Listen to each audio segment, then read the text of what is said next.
right, everybody, we're coming live from the $10 Sports Mancave. It's Moose.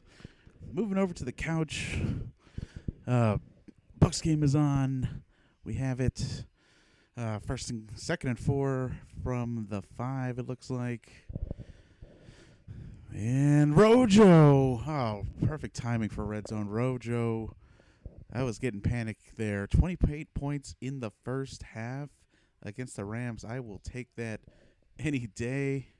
It's getting a little panicky with them coming back. Let's get into prime football position here. Then we'll have a full kind of halftime update. Didn't know that 2-minute warning was going to drag on this long. I guess one of the minuses about having red zone is switching on and off. From the Bucs game, red zone doesn't seem to love the Bucs very much. We've seen them a little bit more than usual. Of course, I think that's because they've been part of the late games. There's only 4 games going on right now. So we got the official screen right above the camera right now, so I'm looking in that direction.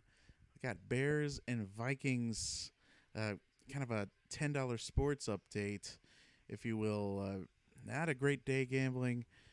We hit the over-unders for the 1 p.m. games, though, so I'm pretty excited about that. We basically will come out even for the day, but the 4 p.m. game picks, not looking great, though. You'll see them down below at the ticker. I think the Jaguars are going to get me. I took Jags +3. Broncos look pretty strong. Defense coming to life. First sack of the year for Von Miller happening, of course. And what's his name?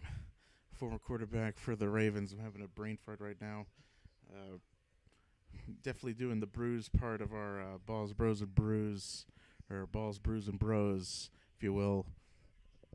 Hopefully you guys will forgive me. I'm committing a bourbon sin where I'm mixing a $20 or a $30 plus bourbon with Coke.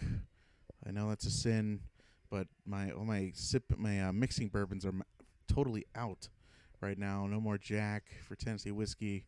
I love rolling with the Turkey 101, but fresh out of that as well. Still got the Bears-Vikings game on. I think as some of these games transition to halftime, we'll start talking about halftime observations for the Bucs.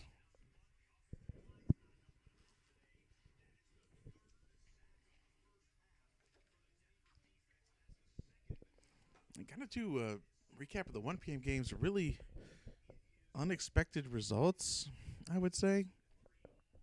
Definitely from the $10 sports front, nowhere near hitting anything, especially our $10 parlays. Not great. Colts really disappointing me today.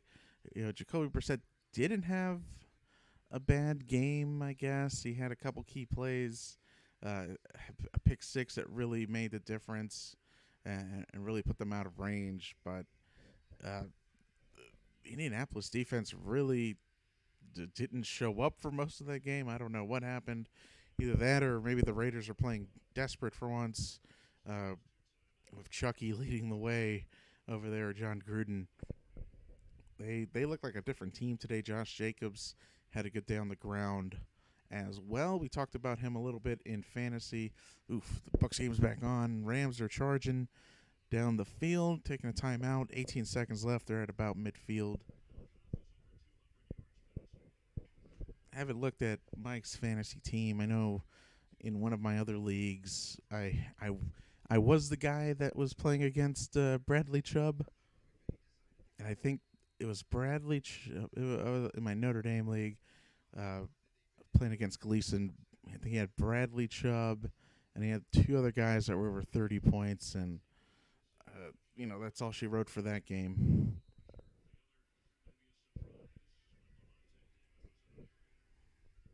$18 seconds left from the 49.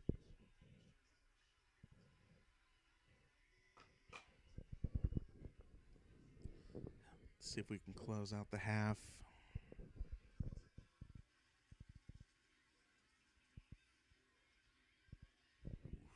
through Cooper Kupp's hands. Would have been in field goal range. Kind of some general impressions. Definitely a strong start for the Buccaneers. I was really excited, hooting and hollering here by myself. Especially 21-0 is not a start I had anticipated. Maybe 21-0 the other way with the Rams. However, I feel like we got complacent, really, and conservative once again after we hit that 21-0 mark. I think the Rams started playing a little bit better. However, we look like I don't know if we thought the game went to 21 and that's it. All right, Rob Woods.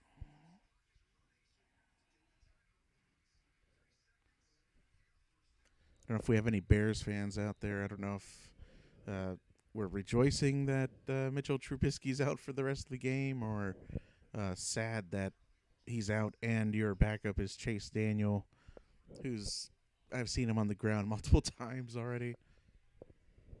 I do like the commemorative, what was the 1936 Bears throwback jerseys. I love the sock stripes, love the shoulder stripes, the old Michigan helmet stripes. He's short. He's short about a yard. All right, looks like Greg the Leg is lining up. 58-yarder.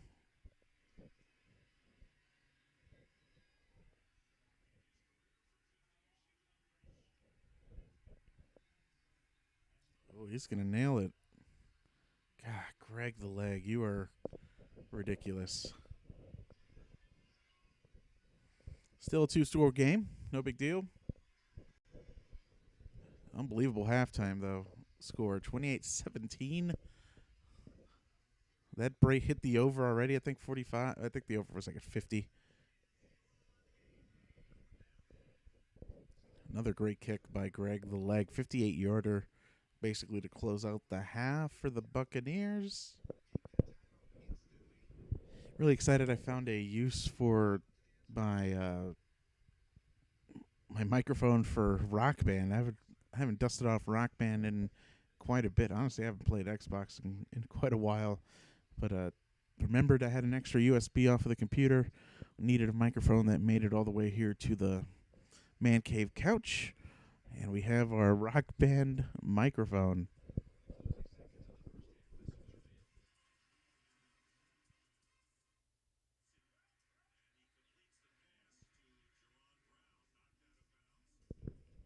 So as the Bucs finally get into halftime, get just some thoughts that we'll go over the next few minutes.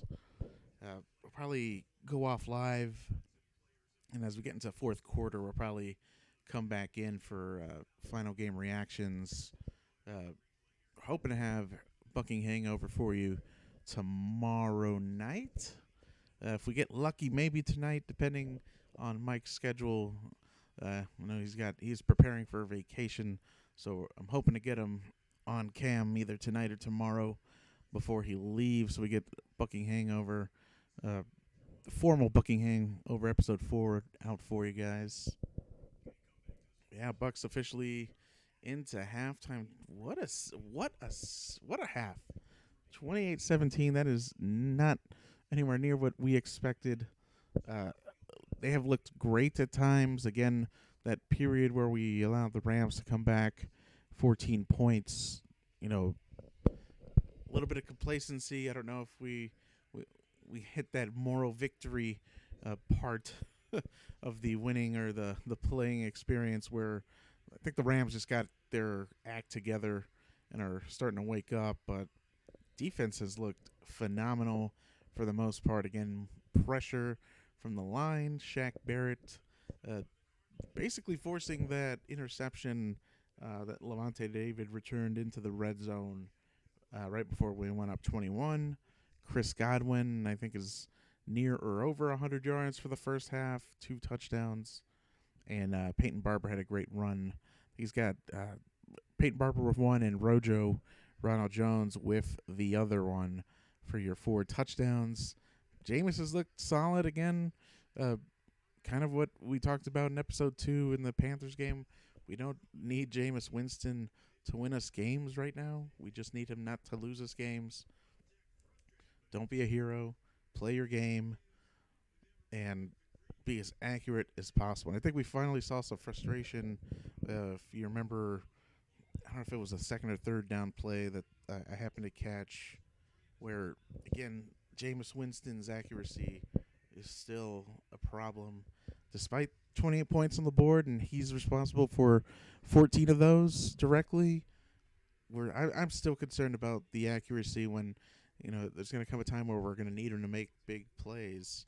And if you're underthrowing and throwing balls out of bounds outside of the reach of your receivers who are wide open, and the play I'm referring to, of course, is Mike Evans beating zone coverage, streaking down the sideline, and Jameis. I've never seen so much air thrown under a ball. I swear the ball went up at like a like a 75-degree angle. He threw so much air in that under that ball, and I mean, basically momentum carried Mike Evans out of bounds, and assisted by the defensive cornerback, of course, just pushing him out of bounds, make sure he couldn't get his foot down. But Mike showed some frustration there, where he was wide open, probably for a good 3-second window. All he had to do was even a little bit of air under that, not as much air as he threw on there. I don't know if there was a pressure on the play or anything. Again, pretty satisfied with the play so far. I know we've had 2 rushing touchdowns, but we really got to control the clock. I think that's really where we need to make halftime adjustments, where we slow down the game, because that's where the Rams really started coming back. They started pushing the pace and playing their game. Jared Goff started getting into a rhythm. We have to control the ball, control the line of scrimmage on the offensive side of the ball. We just have to find a way to have a drive that takes up half the third quarter. I know we don't start out with the ball, so it's going to be critical that we make that stop getting into the third quarter. 3 and out, best case scenario, of course, right? But as long as we don't allow them to score, Joe Flacco is the name of us. How could I forget about Broadway Joe, right? Joe Flacco, when we were talking about the Broncos. But we have to make sure that we do not allow a scoring drive on this first drive coming out in the third quarter. And on the flip side, once we get the ball back, we need to be able to control time of possession. That's going to be key at this point. I think we have to play a delicate balance between being safe versus controlling the clock. Because you don't want to go into safe mode, run, and, oh, great, we didn't get 10 yards, and we're punting the ball away to Jared Goff.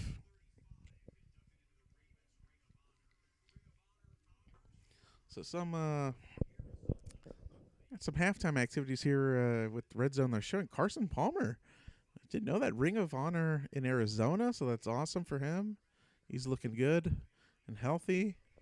Member of the Bills Mafia getting married at halftime. Married by Kyle Williams as officiant at. Oh, that's amazing. I love the Buffalo Bills. I can't believe they didn't pull off the win today. Thankfully, I had Patriots in a couple of my bets. Not that it didn't matter, of course. We'll go over that over our next $10 sports episode later this week, probably on Wednesday or so. But couldn't believe the Bills couldn't pull it off. I think once Josh Allen went down with, I guess, concussion protocol, I haven't seen any official word on what that injury was or is.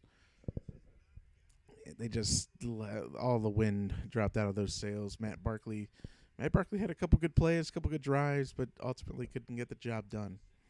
I think what continues to impress me, though, and even though he still sits on my fantasy bench, is Frank Gore. Frank Gore, I've just been so scared to put him in there. I want to avoid that 0 spot, but I think he's the real deal, and he's here to stay. So I think he might be in my flex spot moving forward. What a performance. Over 100 yards.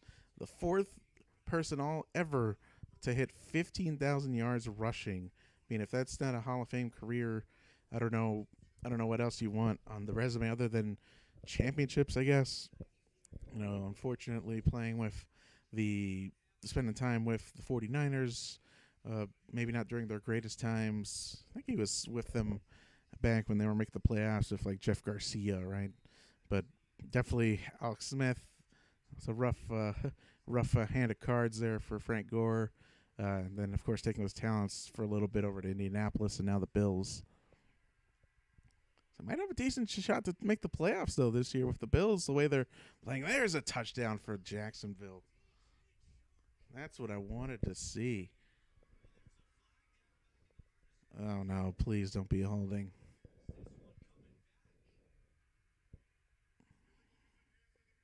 Oh, come on, Jacksonville.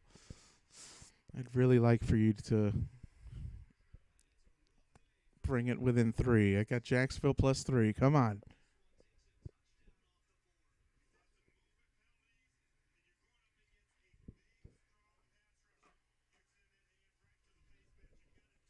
I only have one open ticket, if you will, in terms of bets left. I decided not to do the 4 p.m. over under, though. We'll monitor the picks uh, in the ticker of what my 4 p.m. over unders would be. I just forgot to put it in on time, and right now I just don't really want to do a second half over under. Come on, Jacksonville. Jacksonville just had a touchdown called back. Legal hands to the face.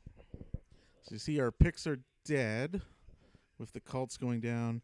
1 p.m. over-unders hit them all. So we made some money there. Came out basically even for the day. Let's see what the 4 p.m.s were. Over 36.5. Rams, Bucs are going to hit. Seahawks, Cardinals. I think that's going to be a tough one. Just the Cardinals aren't scoring.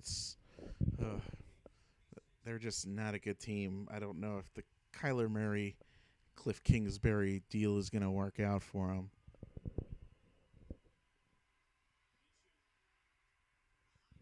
Come on, Shark. 3rd and goal for the Jaguars. I really need a touchdown.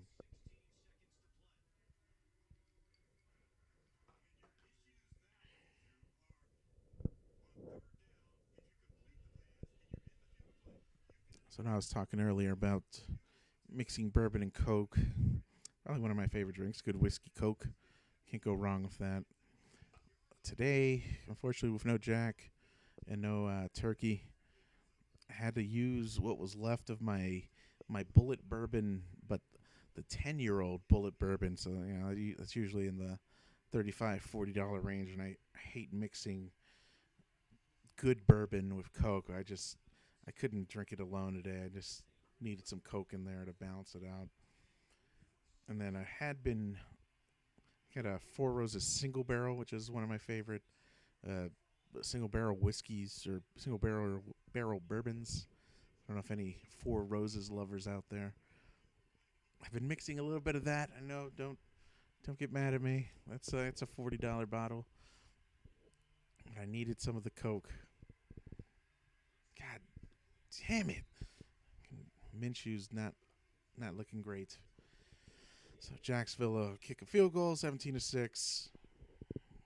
I guess they're within range for a good second half.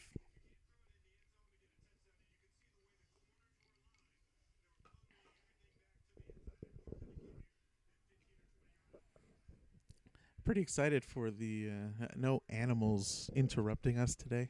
I think we're long-term plan is it's a little expensive now, but to put a door in our hallway here just for better recording or better privacy. But we'll at least do kind of a curtain to keep people out and help the acoustics in the room as well.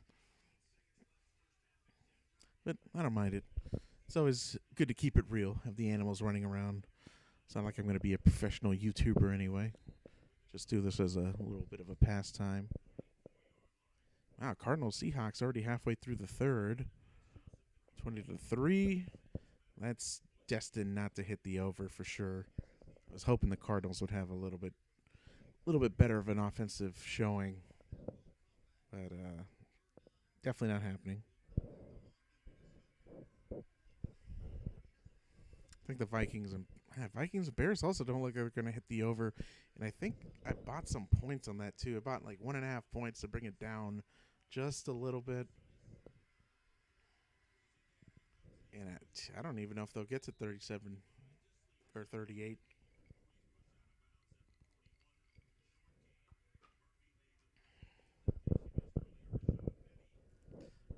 I'm not sure how I'm gonna bet Detroit moving forward. I saw that score come across. I forgot because Red Zone was basically exclusively showing the Detroit Chiefs game for the first half of the Bucs game.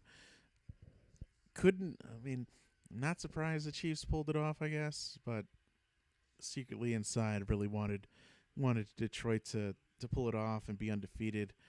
That's still kind of an interesting division with Green Bay. Really, I don't know if we'd consider it a stinker. It was a tough game against Philadelphia on Thursday, right? Uh, Not their best showing, especially after they almost shut out the Bears week one. And had a great showing week two.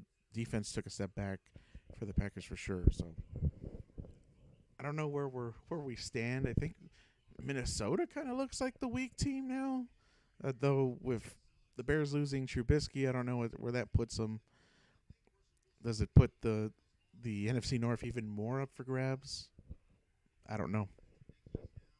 But with the Lions 2-1-1, almost beating the Chiefs at home, uh, maybe they're a dark horse to win the division. Certainly, only one team makes the playoffs from that division. There's no way that's where the wild card teams come from. So it might be you have to win that division to get in. Let's check the phone and Twitter.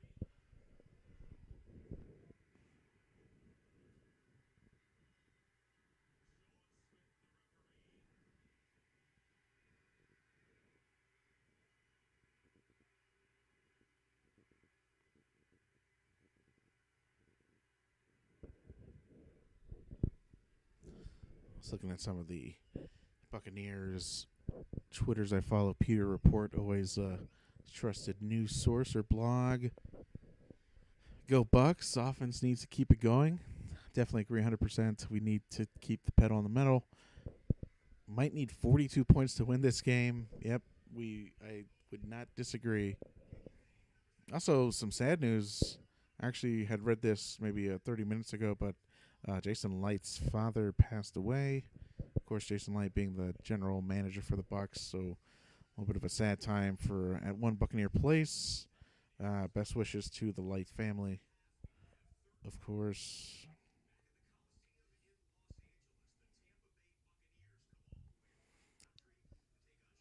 Well, they're about to show the Buccaneers highlights. Oh, they're back. Third quarter. We got some live Buccaneers action.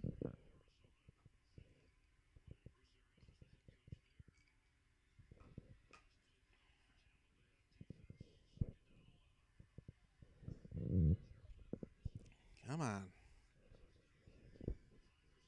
Come on, defense.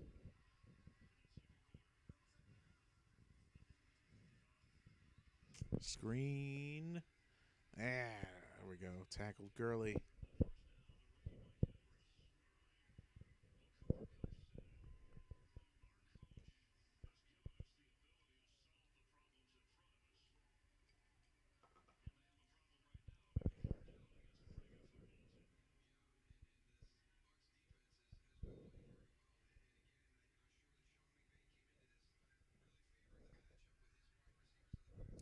Seems like there's plenty of seats to be had at the Coliseum.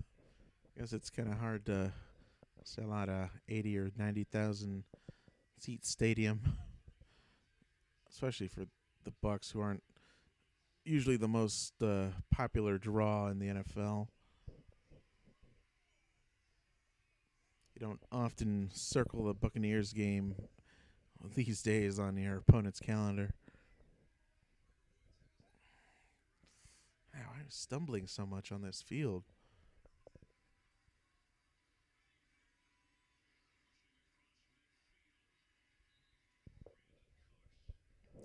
Getting us with these quick crossing routes, these quick dip and dunks, and that's been the play style. Like kind of like we talked about during the halftime break.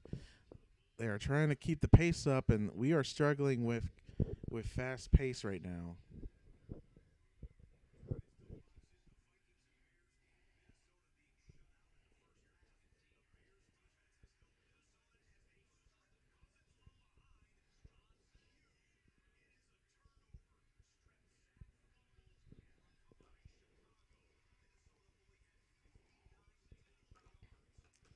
And switch back over to Chicago game. They're fresh off their halftime break. First play of the half. Khalil Mack strip sack of Kirk Cousins. Phew, right around the tackle. No chance. The Bears defense is something else. I mean, I guess you have to be when you have your quarterback situation.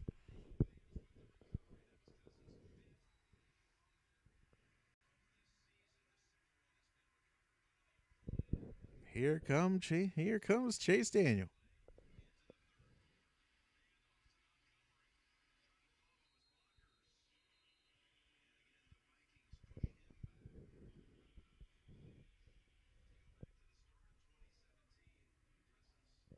Wow,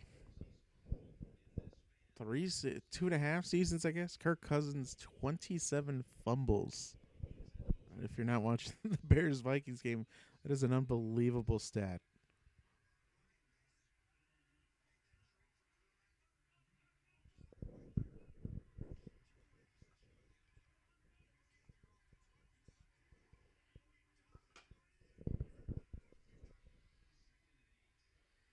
Oh, Chase Daniel goes down.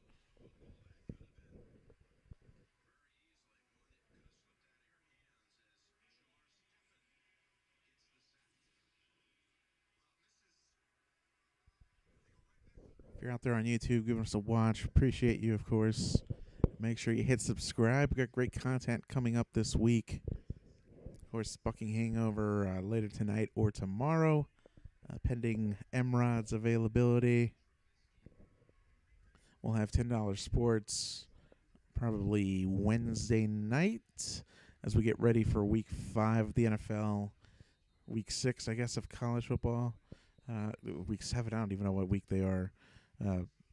Started earlier this year, right? Like August 24th or something like that. The Gators and in the Hurricanes. So I don't even know what week they're at. Anyway, the next week of college football, we'll be making some picks. Hoping the slate's a little bit better. Maybe we'll focus on over-unders for college games. I don't remember who the Bucs have next week. In Tennessee? No, that's after Carolina. I know they're in. Well, maybe they are in Tennessee. There's next week Carolina. I forget. I'll have to look at the schedule. Might be in London next week, for all I know. No, next week is at New Orleans. That's right, at New Orleans for the Bucs.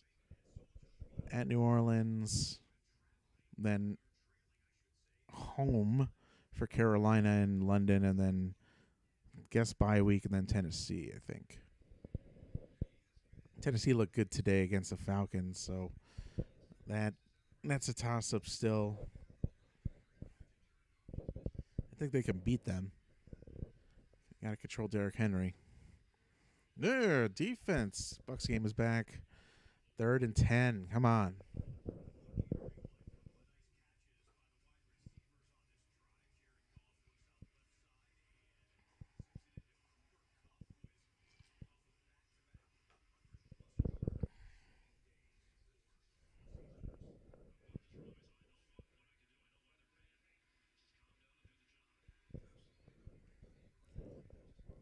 All right, Bucs, dial up the pressure. Let's go.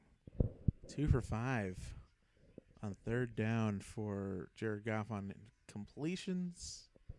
Definitely in Greg the Leg's range. Yeah, right.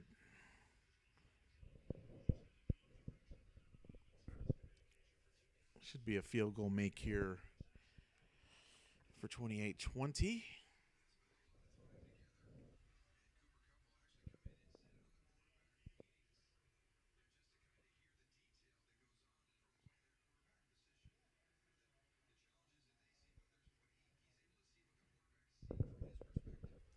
Maybe we'll get a rare miss from Greg the Leg.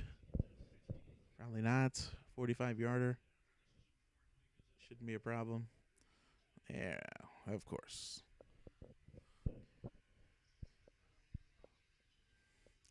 Still haven't hit the over on the Bucs game, though. 28-20.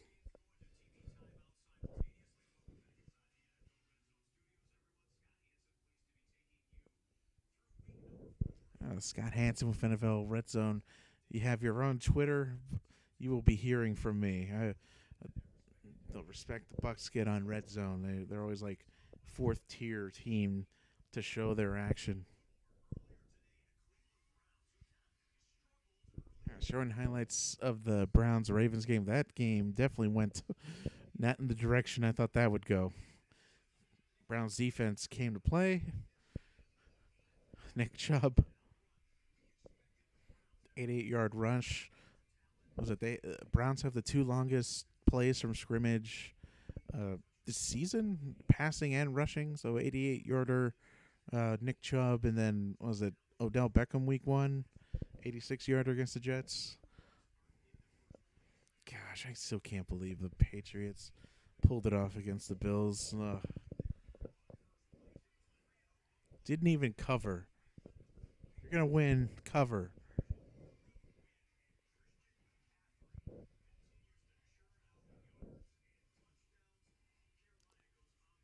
Let's take a look at fantasy. I'll check it on my phone here.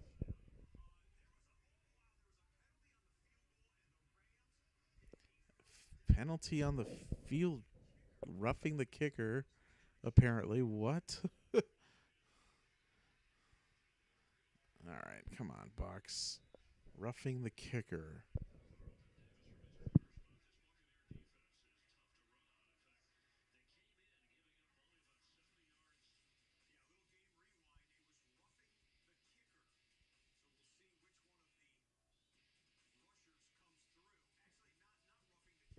Roughing the center? Oh, my gosh. Oh, looks like we have a guest here. Might have to put the stream on pause.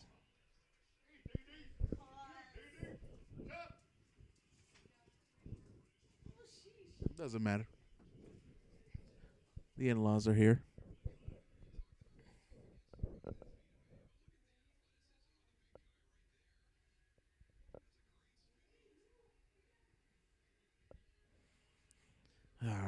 Roughing the long snapper. I don't know how I feel about that one. Right. So we'll be back for the fourth quarters. Thanks for watching. Make sure you're following on Twitter at $10 Sports. Mike is at Balls Brews Bros. I got it right this time. Balls Brews Bros. And sacked him. There we go. And that's got to be holding. All right, guys. We'll see you in the fourth quarter. We appreciate you.